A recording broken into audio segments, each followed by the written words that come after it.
Ever wonder how aging influences intimate connections and even the very core of who we are as time moves? The body naturally changes, bringing with it difficulties and transformations that many people experience, hide, or avoid talking about. Yet these truths are absolutely vital, not only for our physical health, but also for preserving strong emotional bonds. In this film, we will explore the silently occurring reality of aging and intimacy, investigating how the human body adjusts in the absence of physical relationships and how these developments change through emotional relationships. We'll also look at how these changes affect self-identity, guided by the wisdom of an older woman who has lived, loved, and learned. You will find deep understanding of the changing nature of love, the difficulties couples encounter, and the actions they can take to strengthen their relationship. Despite the inevitable changes in life, stay with us until the very end to gain useful knowledge and suggestions for preserving closeness, keeping the spark alive, and navigating the intricate interactions among emotions and relationships as we age. This interaction is meant to challenge, inspire, and shift your perspective on love and connections at every phase of life. If you don't have a channel subscription, I encourage you to click the subscribe button and ring the notification bell to stay updated on all our latest content. I'm excited to hear your thoughts on this topic. If you enjoy the material, please leave a positive comment below. If it doesn't appeal to you, leave a critical one. Your feedback is vital as it helps me create better videos that align with your interests. Now let's begin with a serene yet piercing look that seems to see beyond the surface. The older woman started her narrative. Her voice possessed both softness and power, a remarkable combination that kept the group focused on her knowledge. Her voice, filled with a lifetime of wisdom, was packed into every carefully selected word. The human body begins slowly, allowing her statements to soak in, their weight settling deeply in the room. "The body is a holy temple," she began. "It shines brilliantly in its design and strong inherent character. Nonetheless, it is not impervious to the passage of time. Changes like the seasons come. Adaptation leaves nothing behind unspoiled, not our hearts, not our skin, and certainly not our sexuality." She paused, letting her gaze roam across the gathering, ensuring everyone felt the personal weight of her message. Leaning forward, she seemed to invite them into a more private space.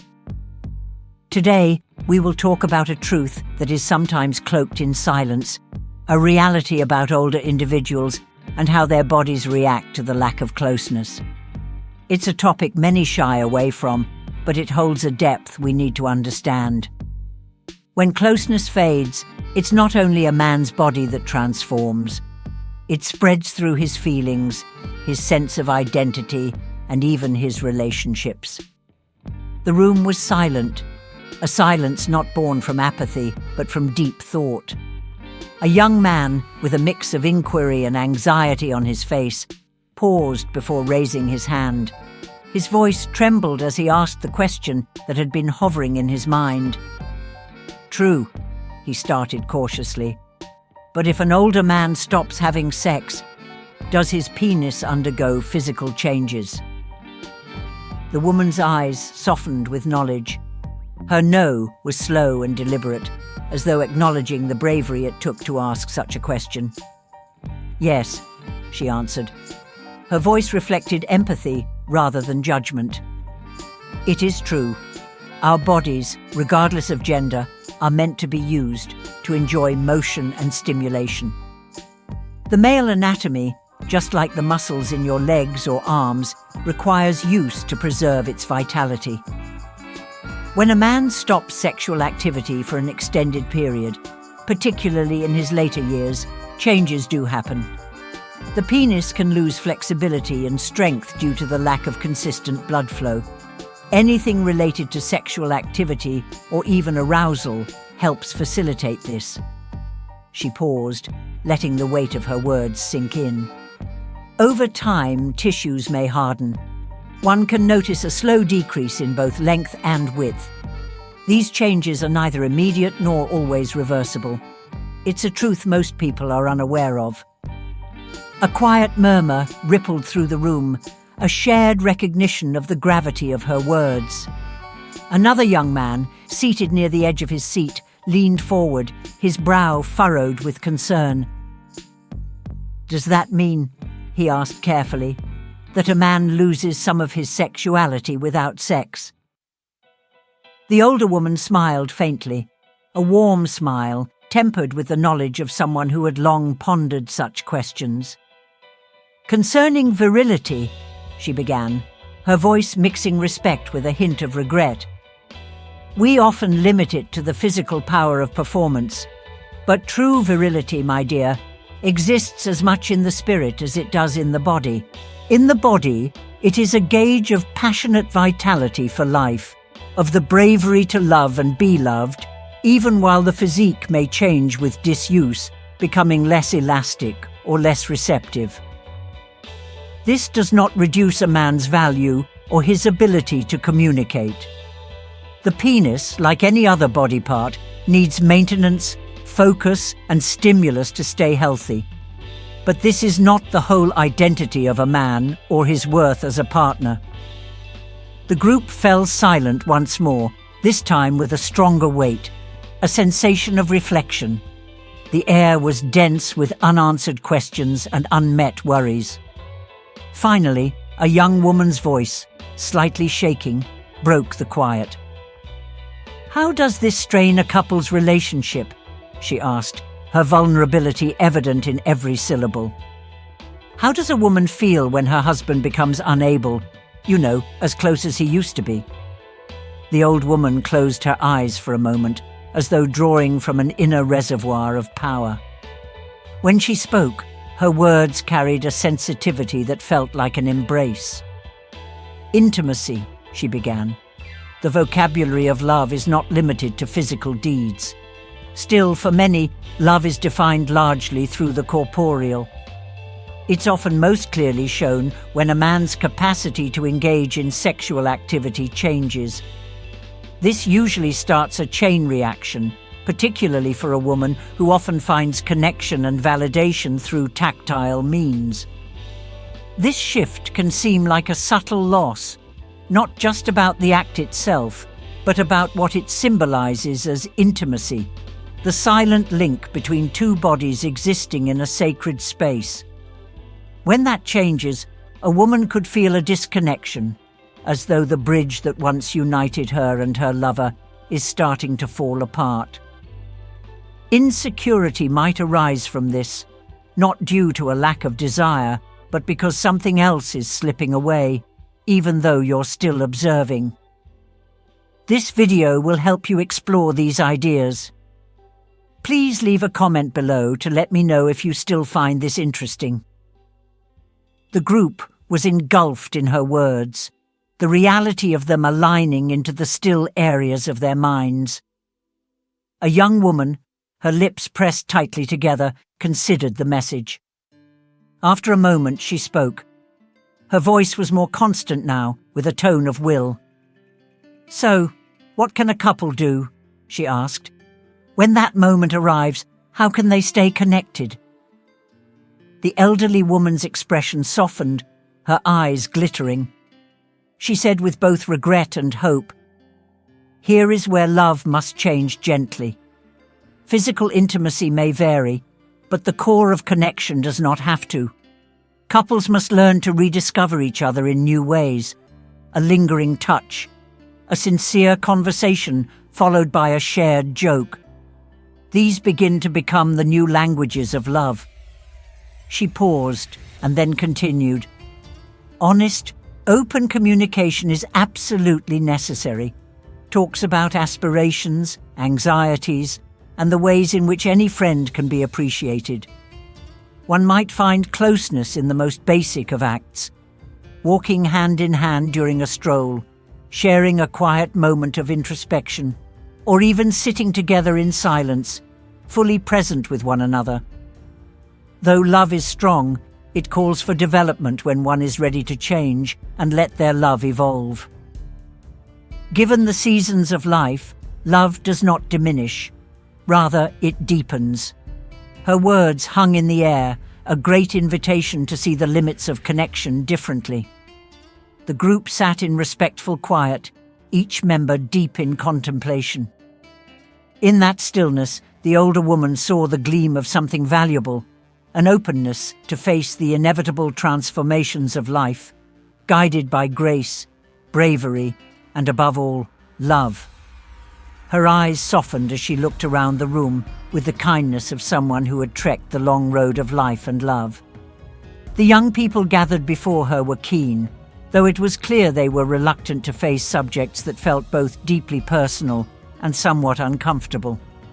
She waited for a moment, allowing the quiet to entice them in before speaking again, her voice calm yet determined. "Love changes," she began, her sentences gentle and purposeful. "Just as the body does.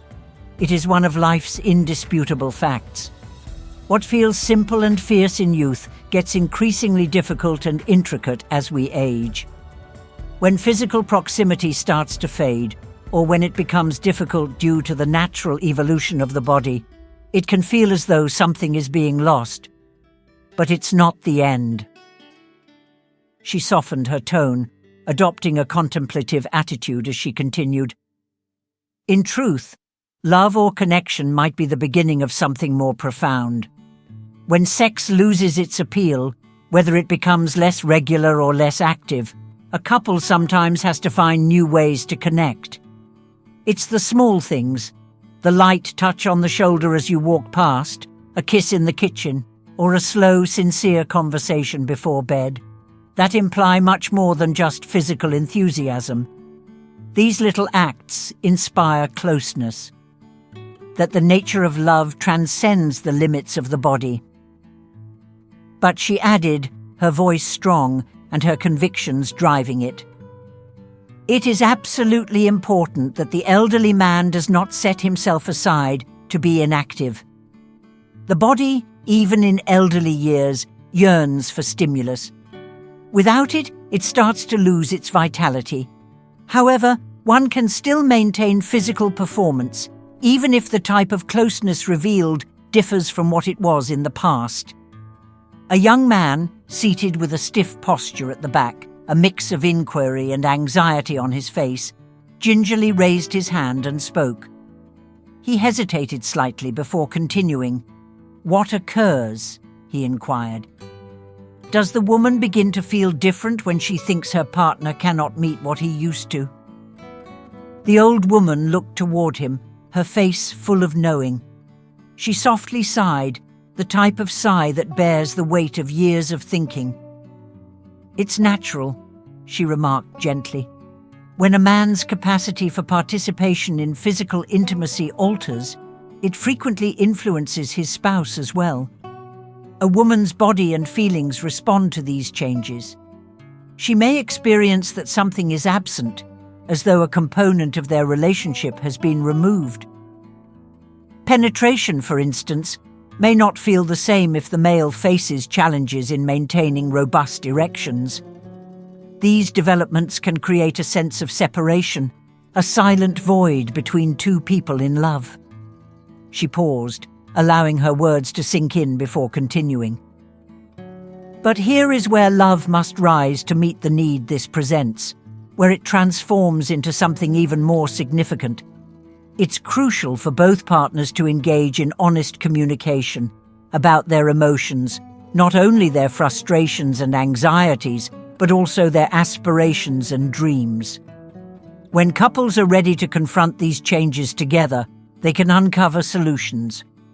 For some, this may mean exploring fresh approaches to intimacy, sexual aids, sensory massages, or even different kinds of stimulation. These are not replacements, they are strategies for respecting the love and desire still present." The group sat quietly, their earlier agony now replaced by a reflective stillness. Another young woman, her face a mix of concern and inquiry, raised her hand. "What if," she asked hesitantly, "what if the woman starts to lose interest in her partner given these developments? What if the desire simply fades?" The old woman reclined back in her chair, her fingers softly clasped. "Desire," she started, her voice thoughtful, "is a fragile thing, impacted by many elements, physical, emotional, and even spiritual. If a woman sees her partner is no longer able to meet her needs, it's logical for her own desire to wane. She may feel less connected to intimacy, but that doesn't mean the relationship is doomed. The body is receptive, and similarly, the heart. With effort and desire, both can usually be revived. If you're still watching this video, you're already on the right path." Her voice grew more fervent as she spoke. "But it calls for both partners' willingness to adapt. They must rediscover each other, not only as friends but also as lovers, as partners on a shared road of intimacy. It goes beyond mere sexuality to include touch, the unsaid presence, the connection that comes from truly witnessing and appreciating each other. A lingering touch, a smile, a laugh together, even in silence, these can all renew the flame that keeps love alive." She gazed around the room, meeting the eyes of each listener, as though to ensure her statements reached their hearts. If couples recognize that intimacy changes and that it can take on new forms, they'll realize that these adjustments don't have to decrease their love. In fact, they can deepen it. The key is communication, conversation with each other, sharing your anxieties, your frustrations, but also your joys and your dreams. When love is cultivated in this way, it doesn't simply survive, it thrives. As the evening wore on, the elderly woman's words filled the room with a quiet sense of clarity and hope. The young people listened closely, their expressions transitioning from uncertainty to reverence. They had come seeking answers about the physical, but they were leaving with lessons about the heart. As the talk wound down, the elderly woman leaned forward, her voice now gentle but firm. "Sex will evolve with time. This is a truth of life. The body will not respond as it once did. What was effortless in youth becomes more of a struggle as the years pass. But this does not mean that pleasure or love must fade. What matters most is how a couple chooses to face these changes together. Love is not bound to the body. It is found in the willingness to adapt, to explore, to treasure the bond. That remains. And to build new methods of keeping the flame alive." Her voice softened as she delivered her final thoughts. "Wisdom depends on understanding, because love is deeper than the physical act. It resides in the small gestures, the shared moments, the quiet sacrifices, and the open, honest conversations that establish lasting intimacy. When both partners commit to nurturing their relationship, they'll find that the spark remains. Because love can burn brightly even when the body begins to fade. Love is not just a thing of youth. It is a creature of the heart. And the heart, my dear friends, is timeless." Her words settled over the room like a warm embrace, filling the space with a wonderful sense of tranquility and understanding. The young people sat in thoughtful silence, their minds turning over the insights they had gained. They had been given more than answers. They had been granted a glimpse into the resilience and beauty of love that endures through all of life's changes. As we conclude, let's reflect on the journey we've just taken. What have you learned about intimacy, love, and the perseverance of relationships as we age? Was there a moment or a piece of knowledge shared that resonated profoundly with you? We'd love to hear your thoughts. Share in the comments one lesson you've learned from this video and how you plan to bring it into your life or relationships. Your story might inspire someone else to embrace change and grow in their relationships. If you liked this video, kindly leave a comment below, and don't forget to like and subscribe to our channel for more thought-provoking inspiration. Thank you for watching. Creating content is what we do. Looking forward to your visit in the next video.